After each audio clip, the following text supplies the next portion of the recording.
this is my top 5 list of the biggest product fails in 2017. And okay, feelings might be hurt a bit here today, but I don't tend to be no heartbreaker. I'm just merely saying what I see. Number 5 is the Adidas Nemesis 17 Plus Ultra Boost sneakers, which, okay, might seem a bit harsh because the idea is not half bad, and I think it was kind of a given that this had to come in and take over and continue the hype from the very popular A16 Plus Ultra Boost. But where this sneaker really resonated with the sneakerheads, well, the Nemesis Ultra Boost straight up didn't. And okay, fair play, it might be decently comfortable, but I'm pretty sure that Adidas really had hoped that it would make big ocean waves in the football sneaker community. Instead, it felt a bit more like a light breeze in a puddle.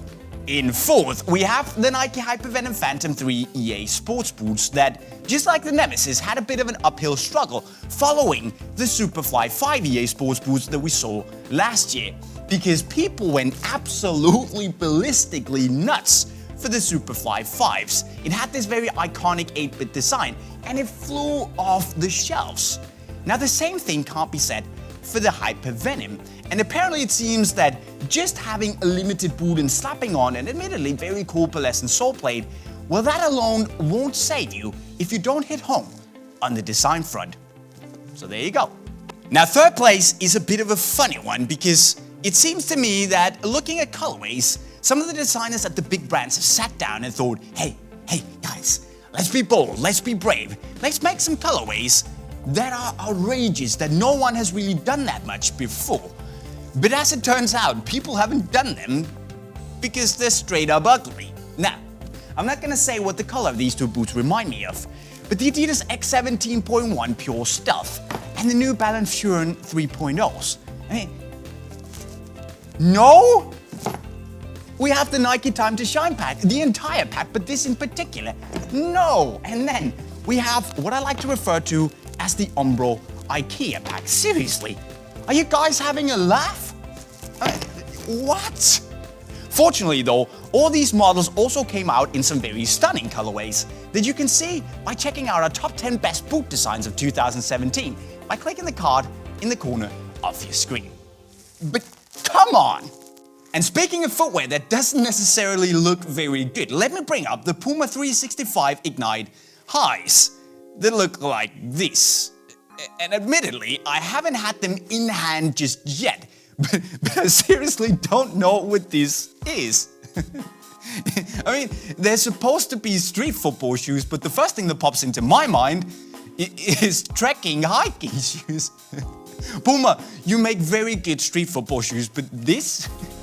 But guys, before we move on to number 1, let me bring in some honorable, maybe they should be called shame on you mentions today. And the first one is the Under Armour Spotlight, and in particular, the zipper.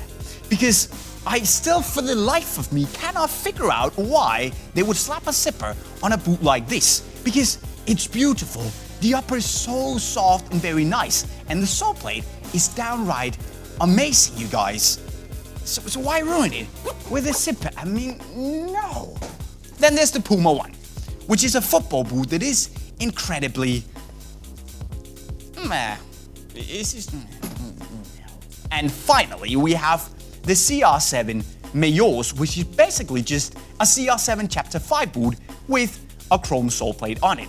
And admittedly, it's not criminally bad. But Nike, your biggest player, just won the FIFA The Best award, and all you give him is a flipping chrome sole plate.